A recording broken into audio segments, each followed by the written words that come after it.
Good evening. My name is Tabu Makwakwa, and you are watching The Insight Factor.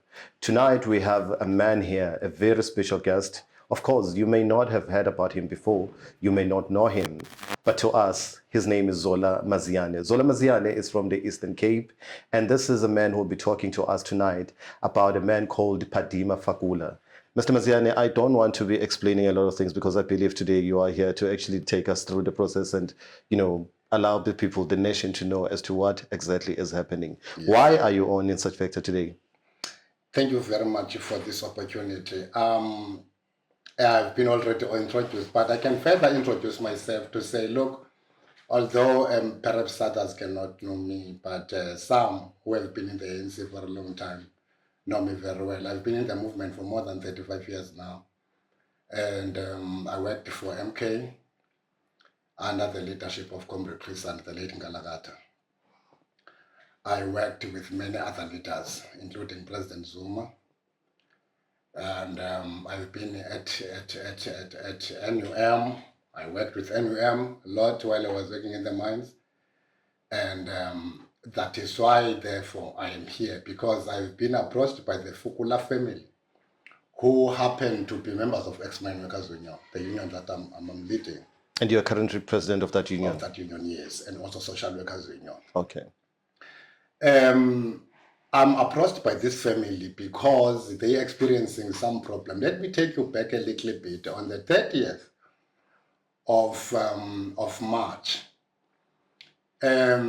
before the 30th of March, I must go back a little bit again. We were approached as ex-mine workers by Fukula family.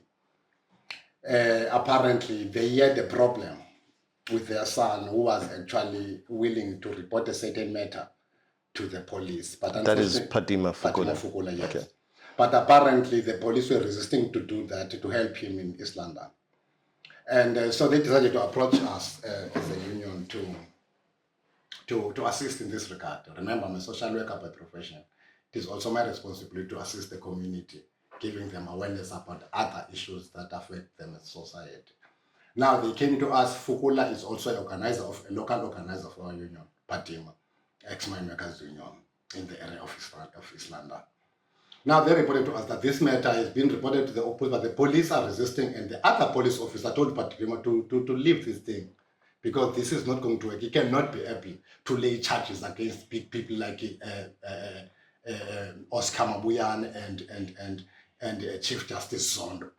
That's when I heard then that this matter was so serious. Then I told them, look, if you feel like in the Eastern Cape you cannot be assisted, go to Johannesburg. And indeed, the family made means, and we assisted them to assist Padima to go to Johannesburg to open this case, because the police officer told him that you must just leave this thing and you will be compensated on it. Leave this thing. So Padima didn't want compensation. He wanted the truth to come out. So we assisted him to go to Johannesburg. He opened the case in Johannesburg. They gave him a fake number, a fake case number. Case number, yeah. Yes. As he came back, we decided to further investigate, to find out whether that case number was really a case number. Then we found that indeed it was a fake number. And I'm sorry to interject. Which police station was this in Johannesburg? Sentin police station. In Johannesburg, okay. Yes. Okay. And after the case was failed to be opened in Johannesburg, they came back to us. We sat with the family down to look, let us try other means, because this matter is very serious. Fortunately, because of political involvement, I've got other comrades. And being a former university student, you know many people who may be able to help you. So I contacted a lot of people, and then ultimately a senior police officer came from Johannesburg, called to East London Fleet Street police station. And the police officer came back to us and said somebody from above called them to assist, but they want evidence. And then Fukula told me that he left a USB with evidence at home and a cell phone. So you have to go home and collect those things. I assisted, I drove him home, because I was next to the police station by then. I drove him home in Okumelo Township near Picon Bay, and I brought him back with the USB, which contains a lot of information, because fortunately I saw it.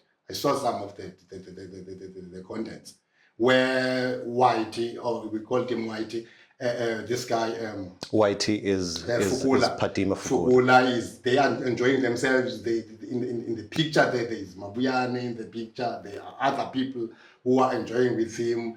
Some drinks in that video. There are other documents, including many other documents. I cannot remember, but there were a number of issues. I mean, documents that were going to address the issues related to this case. Okay. And also a cell phone with contact details of people that were involved, including the person who was called during the time when YT was handing over money to apparently handing over money to Chief Justice Zola. Okay. The contact details were there. The messages were there in that phone. So the police officer then, after that information was sent over to them, opened the case on the 30th of April, informing YT that this matter is going to be followed up and he will receive the case number through his phone, and indeed it received the case number. And also on the 1st of April, he received another what we call SMS telling him that the matter has been transferred to the provincial, actually what we call investigating team. Okay. And later on, Whitey told me that he had a premonition that there must be something that actually these people are planning. And therefore he was hesitating to go to them. I told him that, look, we opened the case. As far as I'm concerned, you need to go to those people and hear what actually the story is all about. Because when you open the case, we are expecting them to go and look for the delinquent and ensure that the question to investigate. Now, when they call you, it's to me it's astonishing, but we don't know actually some other elements, and the law is ambiguous. Go there. And he went. He told me on the 9th and on the 10th. Indeed, the family told, and on the morning of the 10th, of course, he did actually call me to say, look, I'm going to the morning of the 10th is in March or April? 10th of March now. Okay. 10th of March now. And he told me that he was called by the police officer, and I told him that the very same police officer who called me. I've got his number, I've got his details. He said he also want me because I advise you to go to the police on this matter. So you want to know how much I know about the matter. I even queried to him as to whether why should he come to ask me, because I'm not even a witness in that case. The only thing I did is to advise you to go and open the case. But that was in vain because the patrol cannot answer for him. However, on that Friday, he left to his home to the police, apparently in Oxford Street next to the City Hall in East London, where the office of the Hawks were. And after that, about, I'm not sure it was what about time, but after a long time, because he left in the morning. Yes. It was perhaps in the evening now, in the afternoon. I received a message from him. And when he sent this message, I can read it for you, because I don't want me to. This message is on the 9th. It's on the 9th, yeah, it was on the 9th probably. It was on the 9th of April when he went to the police, not the 10th. Do you mind reading this message and let's translate what it means? I can do. Okay. Ndiyakhwela apha. I quote the message now. Ndiyakhwela apha. Jonga sizoya eGqobhasi. Ufowunele pha endlini. Bajongela tilili weMobicel kaLili, please now.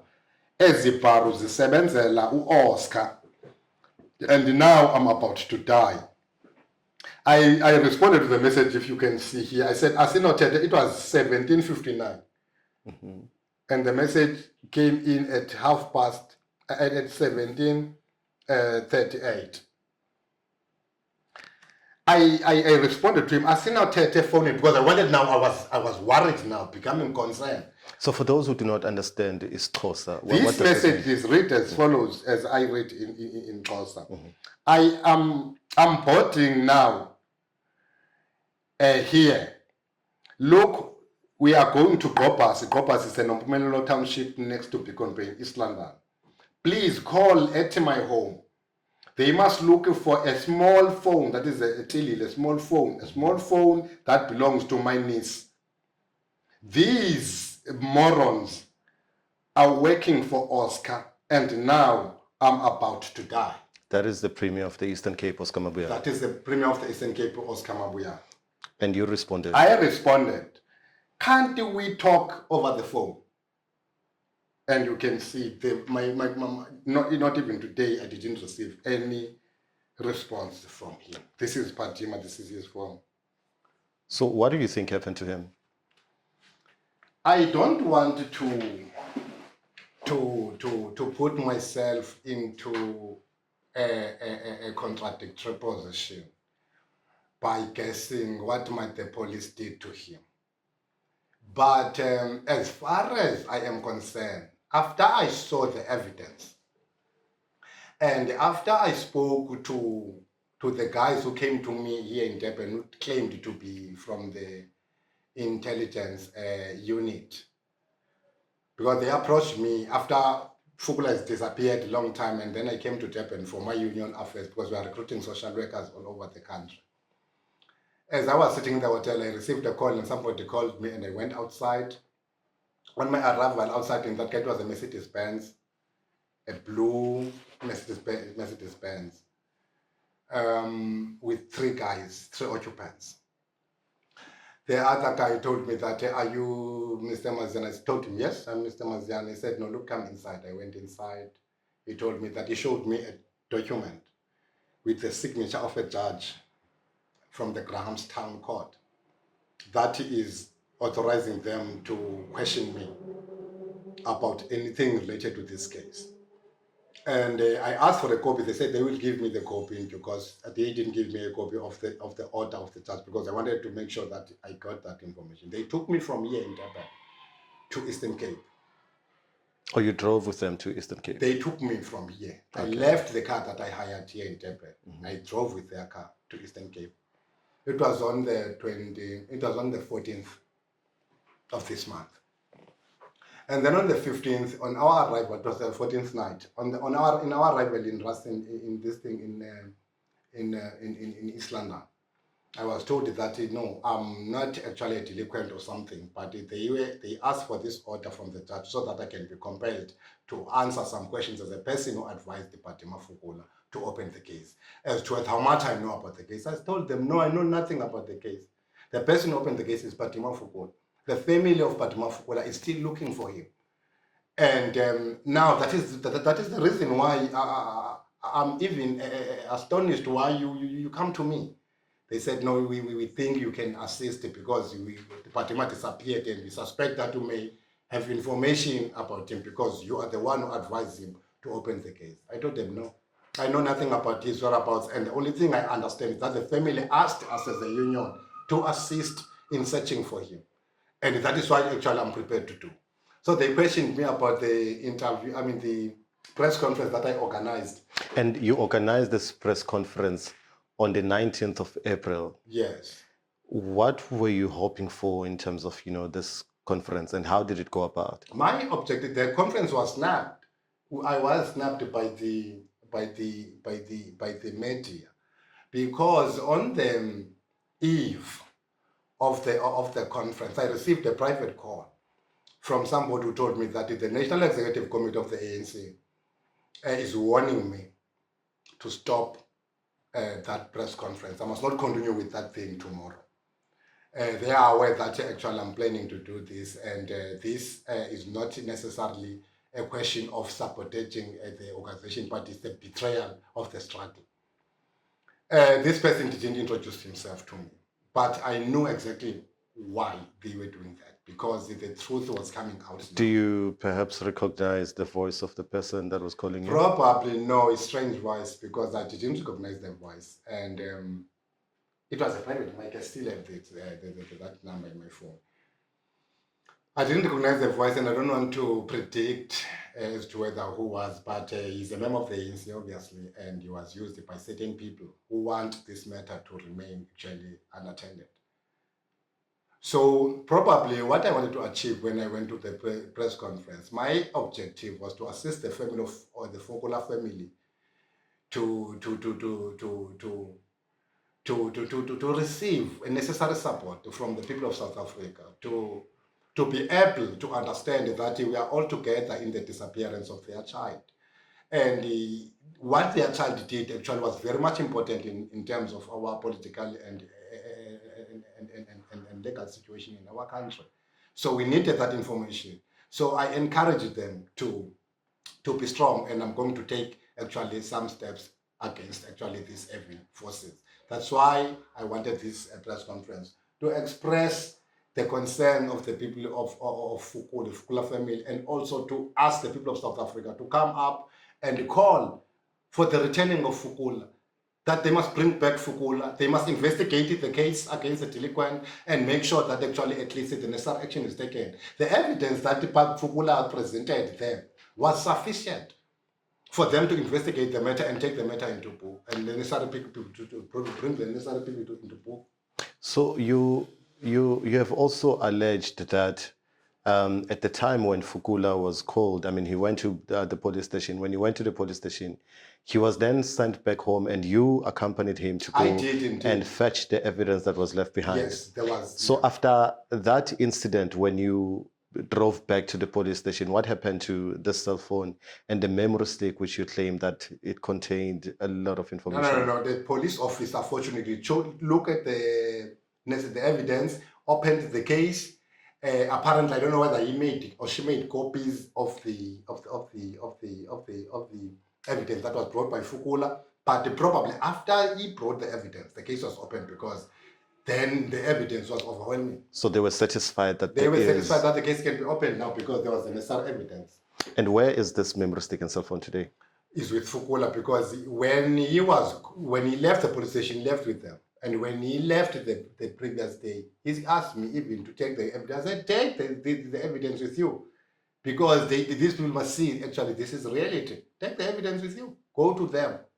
And if then, therefore, with this evidence, they are not satisfied to follow up the matter, then we'll take further step, even to the international court if that's necessary, because we need the truth to come out. So you and the family must have gone back to the police station to lay charges against the same police officers who called him into the station, and thereafter he went missing. Exactly what happened. The family, because after the police actually pretended as if they don't know where he is, they regularly visited the family and demanded that the family must tell them where he is. It is the same thing that they came and picked me up here, because they said I must know where he is, because he was a close person to me. And so the family opened the case against the police. This is the case that was opened by the family against the police who was actually harassing them. The case was opened on the 10th on the 9th of on the 10th of April. 10th of April. Actually, she went to report this missing person, also opened the case of actually harassment by the police, which is the case number 626 stroke 04 2021. May you please repeat that? It's case number 626 stroke 04 stroke 2021. Well, I'm hoping that the SAPS will further investigate this matter and prioritize it. Hence, I requested of you to repeat the case number so that every South African out there with access to resources can help assist with this matter. Exactly. Now, I need to ask, so in that affidavit, which was, of course, deposed by Padima, he alleges that he was working with a man known by the name of Jack. Yes. Do you know this Jack? Do you have a relationship with him? Probably no. I don't know him. You've never met him? I did meet him after this matter, because Fatima requested me to approach him. But before, I didn't know him. So we met with him casually. And he was very reluctant, not definitely willing to assist with anything, because Fatima wanted him to assist him to be present when he's opening the case. It was before he went to open the case. Apparently, they didn't actually. Did he give reasons as to why he would not cooperate? Probably, I don't know, because that was between them and Fatima. He was just very reluctant actually to discuss anything with me. But and again, you say that you've never met him in person. Definitely, actually, just to clarify that, I was referring to actually the previous, during that period. That is prior. They were working with Fatima. Yes. But I only saw him later on when he was apparently invited by Patima, but I was driving Patima to town, and then he told me that this is the guy. And you spoke to I Jack. did greet him, and I did tell him about that. Actually, we need some more information as ex-man workers in relation with this matter, but he was very reluctant. Apparently, He did not provide reasons as to why he would not assist. I didn't get into details because I was also skeptical, to get into between them and Patima, because I didn't understand. I didn't know their historical, what you call, a pedigree. So, as a union, have you tried making contact with the State Capture Commission to establish whether indeed these allegations are true? I mean, like, I believe that you would, as a president of a union, of course, you would make means to ask further questions to probably, Mr. Zondo and find out and, get a response. Yeah, I probably felt that it was not necessary because in South Africa we've got a very open system, a wide open system of or a legal system in which people are allowed to report matters and report cases. So if it was an internal issue of the African National Congress, perhaps I would have been consulted relevant people. Now I think I advised him to do the right thing, to go to the cops, because it is a legal matter. Because if I would have done something other than that, I would have really attempted to block the rule of law. So, Mr. Maziyane, now noticing that this matter is way complicated than you may or all of us have imagined, don't you think it's maybe time for you to communicate with, I would like to believe that you are a good member of the ANC, in good standing, of course. Don't you think it's time to, take this matter up with the leadership of the ANC, just to bring them in, involve them on this matter so that they can, in a way, assist you back? Because I believe they would love to do so, to be involved. The problem with the ANC today, it's not the ANC that you know before when you joined it. It's very chaotic. And when you think about approaching any leader in relation to this matter, you think about factions. Immediately you spoke about any issue here, you need to think about in which faction I belong. And if you do not have a faction like myself in the ANC, you choose to tell the people of South Africa the truth. You choose to tell the people of South Africa that Patima Fukula opened the case against the Premier Oscar Mubiane, and Fukula himself told us and the people of South Africa, in terms of the case that has been opened, that he handed over personally a cash money, ostensibly 5 million rand to the Chief Justice. Deputy Chief Justice. The Deputy Chief Justice. Point of correction, Judge Mugwen. To the Deputy Chief Justice. And so we feel like that it is necessary now for the people of South Africa to come on board, call for the returning of Patima Fukula, call for the case to be properly investigated, call for the police to bring out this truth properly and follow other channels as usual. When people open case against Msholozi today, tomorrow that thing is on papers, it's on TVs, everywhere. When people open the case against anybody who is not in the camp of President Cyril Ramaphosa, people are attacked without any hesitation. What is the problem now with this case? Because what we want justice to be done. We were struggling for equal justice for all. We're not struggling for this public rubbish, what you call a legal system, where people are doing things and aligning themselves with certain sections of the movement. Now, personally, do you believe that this matter will be resolved and closed? This matter can only be resolved, my brother, if we tell the truth, that there is no state capture of this nature. The only state capture that must be investigated, it must be investigated before 1994. We must be told who changed the ideology of the ANC of democratic socialism to democratic centralism. Who changed the democratic socialist actually principles that are based in the Freedom Charter to this democratic centralist capitalist, what you call, approach, which is killing even our economy in the country, which is destroying the future of the country, which is definitely used to benefit the West. The minds, Harry Oppenheim and others, arranged the meeting with President Mandela when he was coming out of prison. President Cyril Ramaphosa was a leader of NUM by then. We don't know what happened, who arranged the meeting between our Openem and other mind bosses with President Mandela. And that changed everything. The democratic socialist aspirations were changed immediately. And immediately, the person who was actually a pioneer, who was actually advocating this democratic socialist state was Chris Hani. And immediately after his death, we discovered that democratic socialism is being replaced by a non-racialism, which was not a political ideology, which was just nothing, which was non-racialism is a principle, is taken from Ubuntu. Non-racialism is about Ubuntu, that we are human, all of us, whether you are black or white. That is what we are saying. And in South Africa, we don't want these things of black and white. We want people of this country to be together. That's what the ANC initial goal was.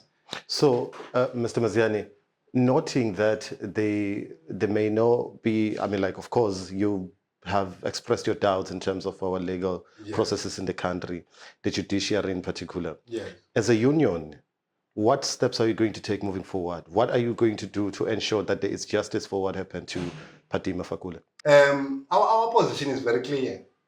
We are calling upon the necessary action to be taken against those who were charged or actually accused or ostensibly took part into any corrupt activity, as mentioned into the case by Mr. Fukula. And we want Mr. Fukula back to deal with the matter actually pragmatically as a person, give us the necessary evidence as South Africans from his own mouth as to whether what actually happened.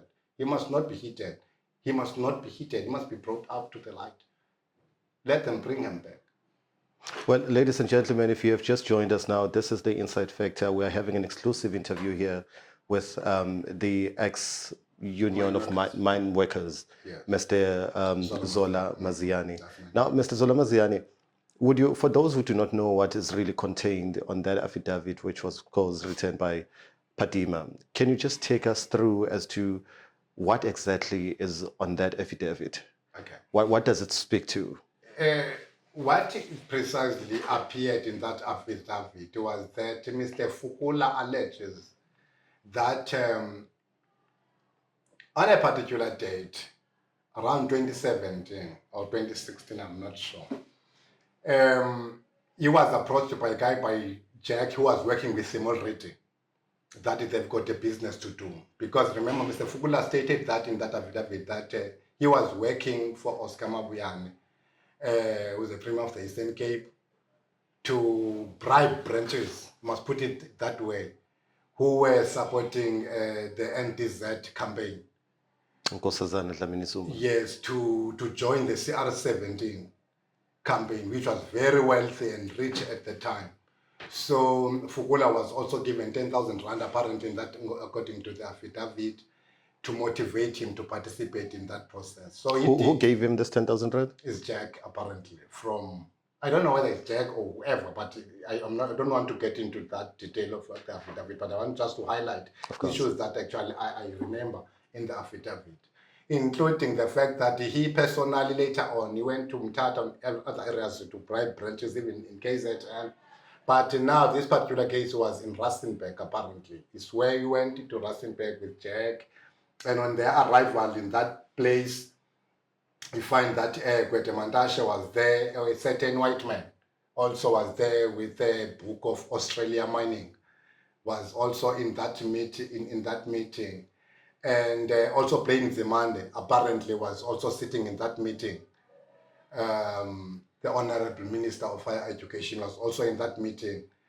And on the arrival, then he received money, cash from Oscar himself. He was with Jack to go and deliver that money to Chief Justice Zola. Actually, he said it was something that it was a continuation of a process, because they were always distributing money. But now this one, it was handed over to Chief Justice Zola. The details are in the affidavit in terms of how it was sent, but allegedly handed over to Chief Justice Zola by Patima Fukula from Oscar Mabuyane.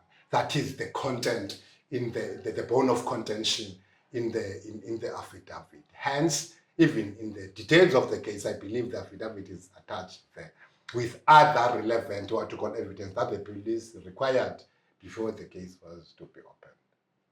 Thank you very much. I think that was important for the people of South Africa to understand what this affidavit, what this case is all about. Exactly. And now that people know, I believe that, those with information will definitely come forward. Obviously. So how do the people of South Africa reach out to you if, of course, they have information that they may want to share with you, if they may want to contact you or email you? Do you have offices? Are you someone that is accessible? Probably do, but look, what I think is important for now, for the people of South Africa, please, everybody or anybody who can assist in this regard, to find Mr. Fugula, any information in this regard, because this is very serious. It's not about us, comrades, as the Fugula family and ex-Minorca, it's about the country. The truth that Mr. Fugula, possesses, comrades, is a truth that is going to even help the ANC to understand how it is helping to oppress the people of South Africa. Because the ANC now, its duty now today, is to help with the capitalists to oppress more our people. That is the duty of the African National Congress now. It's no longer the same duty of the ANC that we initially knew to free the people of South Africa and lead them to a proper, what you call, freedom.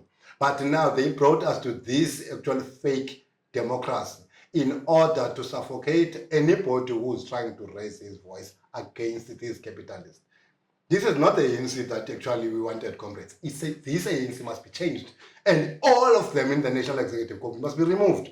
We must call for the special conference and elect new leaders of the ANC. We change this thing, we establish an interim government. We can do that because this is a crisis. And if we allow this to continue, remember, comrades, the same reasons that led people to go to exile are the same reasons of oppression.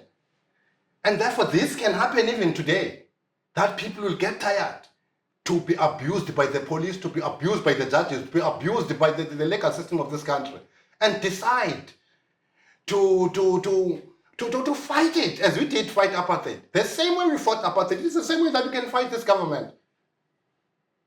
There is nothing that is impossible with this government.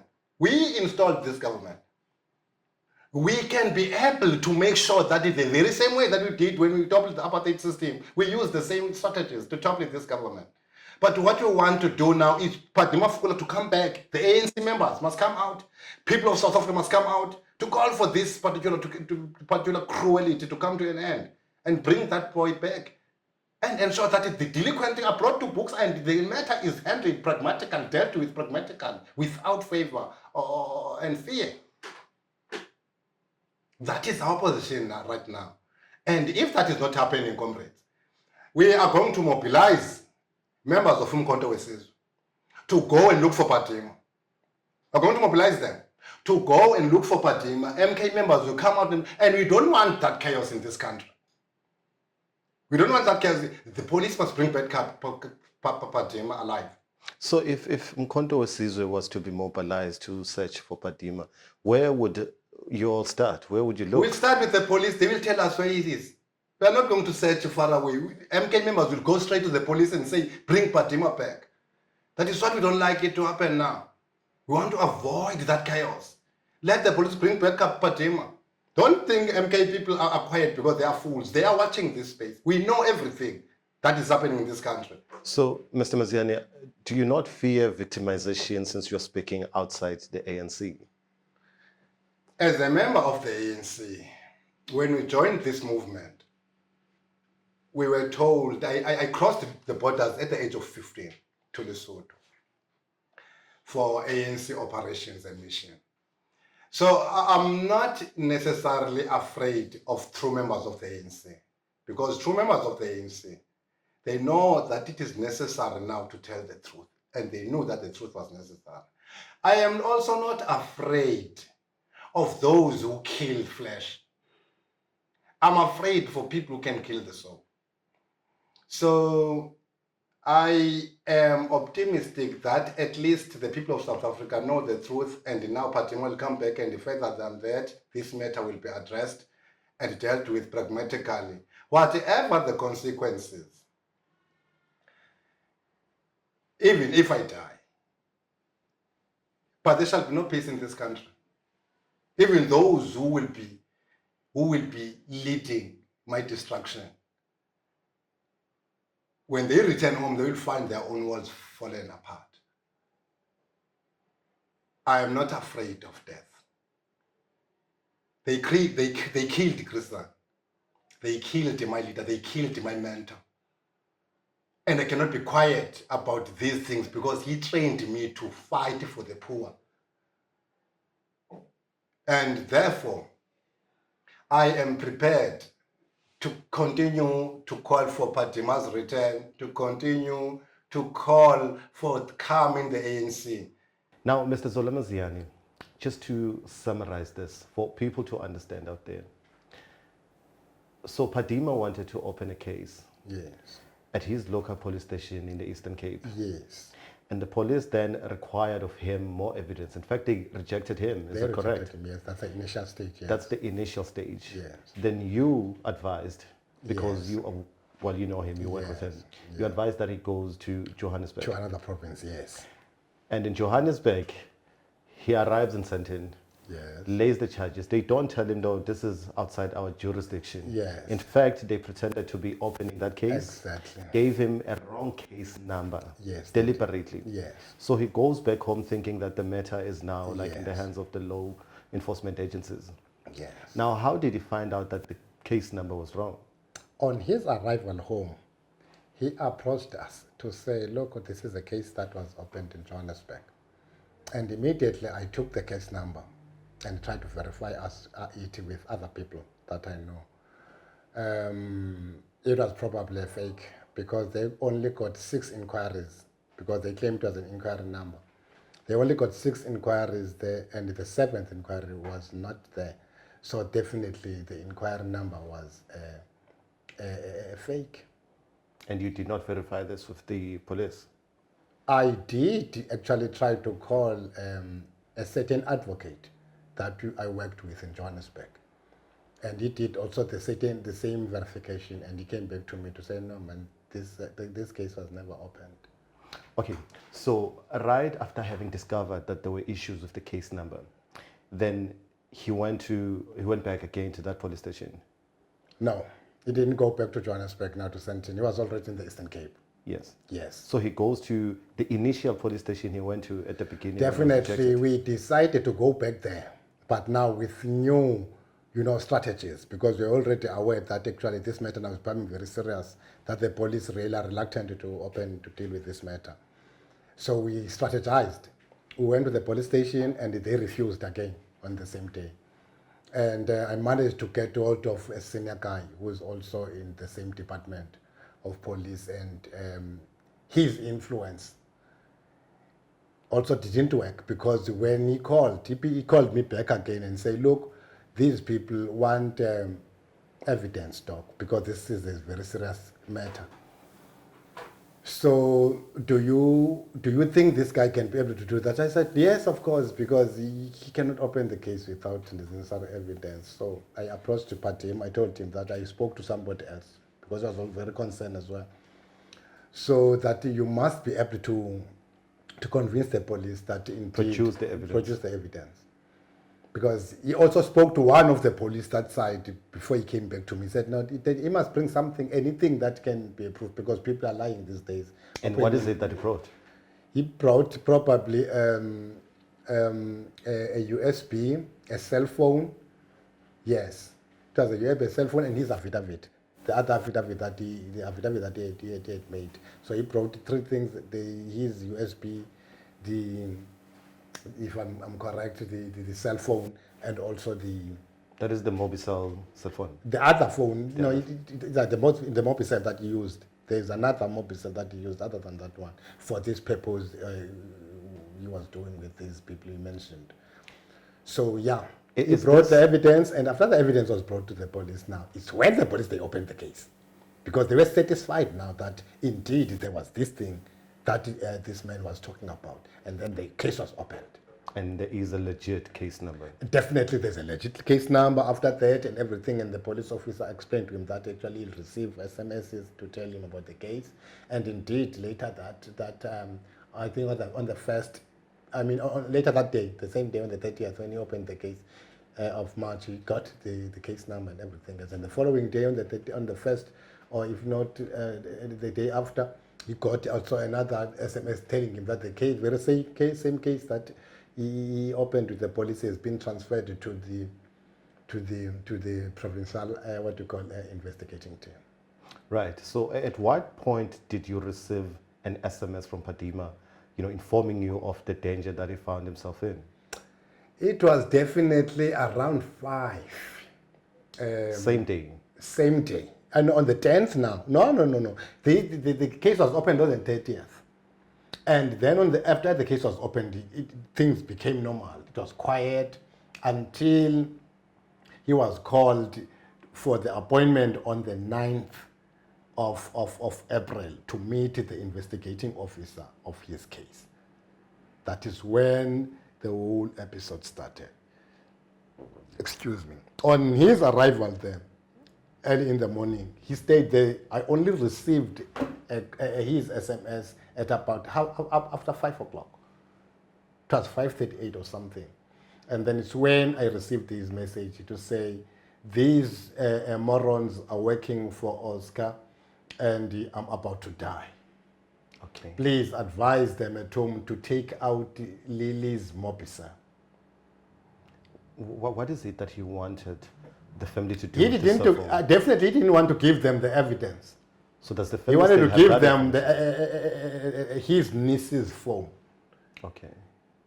instead of giving him the real phone. Because if you listen to the evidence, he said, please tell them to take out Lily's Mobisa, because he didn't want to give them the real phone. Where is the real phone now?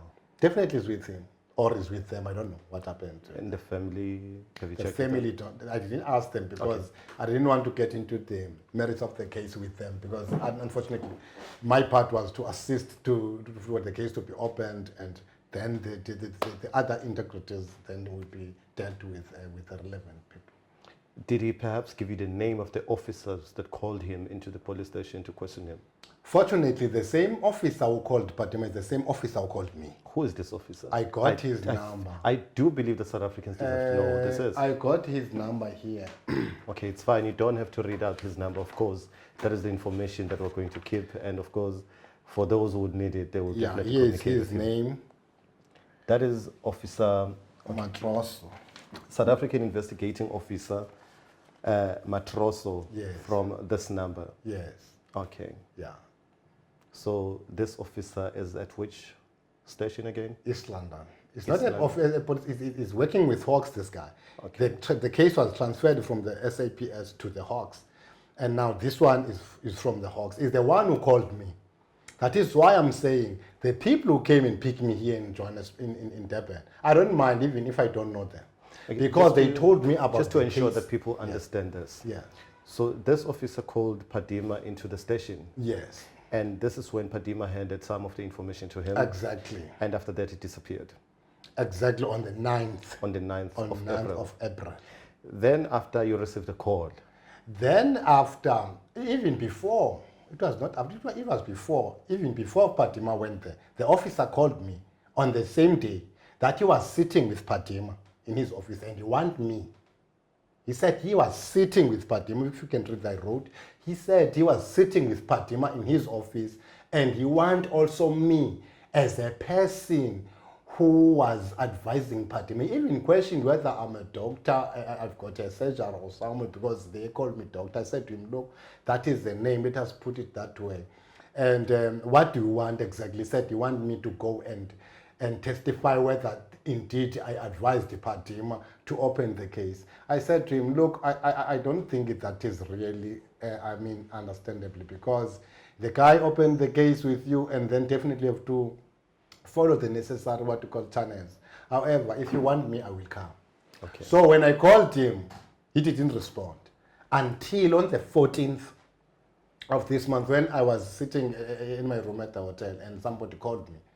And when I went downstairs, I was told that there are people who are looking for me in front of the door. And I saw this car, and I went to it. What car was it? It was a Mercedes-Benz.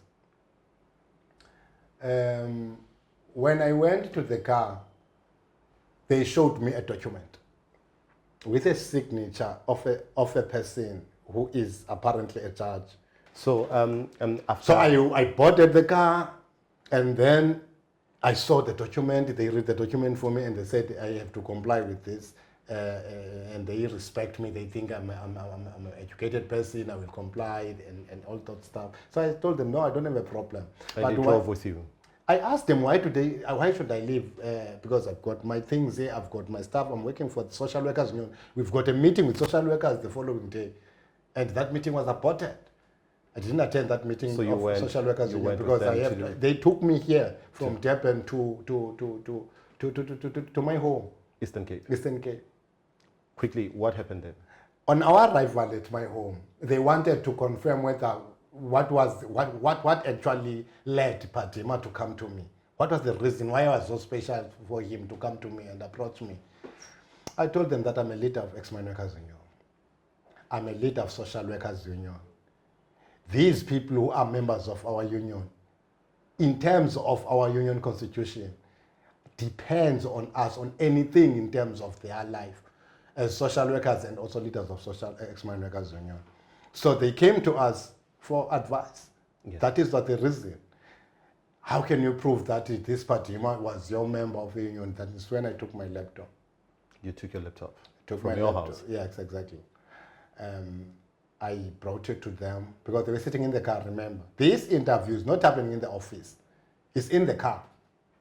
So after having handed over the laptop to them, what They happened? took the laptop and they said, no, look, we cannot. They pretended as if they're pitching something, looking at photos and everything. Did they provide To reasons say, as look, to we're why going they were to. taking a laptop? They said they take my laptop because of the order of the judge. The order judge. says that they the must order take your says laptop. they must investigate my understanding and my involvement into the case. That is what is written in the order. So in other words, this laptop is part of me. So they are continuing with that investigation. When they take my laptop, I asked the contact number of the guy. He said, if I know the investigating officer of Patima's case, then I will know them. There's no problem with that. And if I go to the office of the Hawks, I will find my laptop there. So obviously, my laptop is with the Hawks in Istanbul. Have you checked and confirmed this?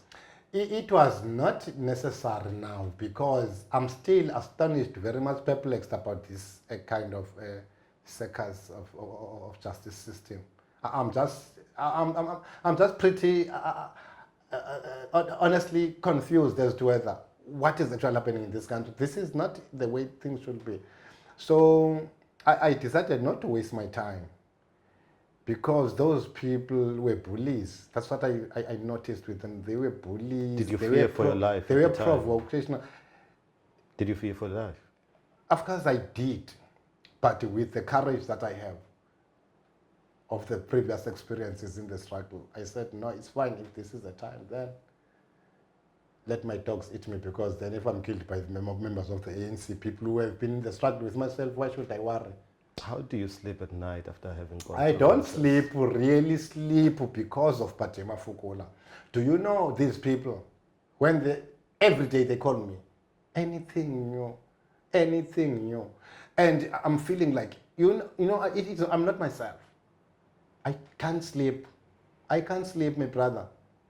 Sometimes I wake up in the middle of the night and hear the voice of Patima, shouting at me, calling my name. Do you think Padima is still alive? To my understanding of the cruelty of this government, legal officers, and the current political atmosphere, I must be honest with you that I doubt. Although I'm also optimistic that Padima is a very strong guy. He might be able, perhaps, to survive. Well, we hope so. Thanks very much for that information. Thank you. Ladies and gentlemen, my name is Thabo Makwakwa, and this was the Inside Factor. Of course, you have heard of these unfortunate happenings in the Eastern Cape, where Padima Fagula comes from, where Fatima Pagula also laid charges against people such as Deputy Chief Justice Raymond Zondo. Of course, there's also the Minister Kwedimantashe, there's Blade Nzimande also included on that affidavit. We're hoping that the SAPS, the Hawks, all the law force enforcement agencies in South Africa will help investigate this matter and, of course, find closure for the family and, of course, for all these questions that we have, because it is only through them that we can get to have the responses, the necessary responses, the truths, and not fictions, but facts as to what really happened. Whether this information that is alleged to have been brought and, of course, submitted to the police does exist is something we need to find out from them, the law force enforcement. I'm hoping that South Africans will also, bring forward any relevant information that may assist to find Padima. Ladies and gentlemen, thanks for watching. Do watch us on our channel on YouTube at Insight Factor. You can follow us on Facebook at Insight Factor. Do follow us on Twitter. We are at Insight Factor. My name is Thabo Makwakwa. Follow me on Twitter as well at Thabo Makwakwa. Thanks for joining us. Bye.